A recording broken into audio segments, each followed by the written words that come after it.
Respond అవుతారు sir. మనం పలకరిస్తే అన్ని పలుకుతాయి.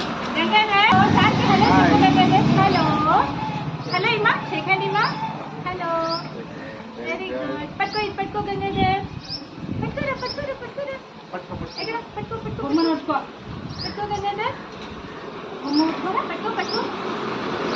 ఇక్కడ ఐ కాంటాక్ట్ కూడా ఉంటుంది బయట. అందుకే సార్ నేను ఎప్పుడు బయటగా నుంచుకుంటా ఇంకా సిటీ చెవులు పెట్టి కాసేపు నుంచుంటే బయట పోయే వెహికల్స్ అది చూసుకుంటూ రెస్పాండ్ అవుతాయి సార్. నవ్వుతా ఉంటాడు బాగా. మరి వర్షం మీరు అన్నది మీకు చెప్పి కానీ చేతిలో వేసుకొని ఏమి ఏమి బాగా మేరాన్ని బాగా కనుక్కుంటారు. పూర్తిగా మీరు వీళ్ళకే యాడికిలా యా ఊరికిలా యా పల్లెకిలా యా ఫంక్షన్కిలా జీన్స్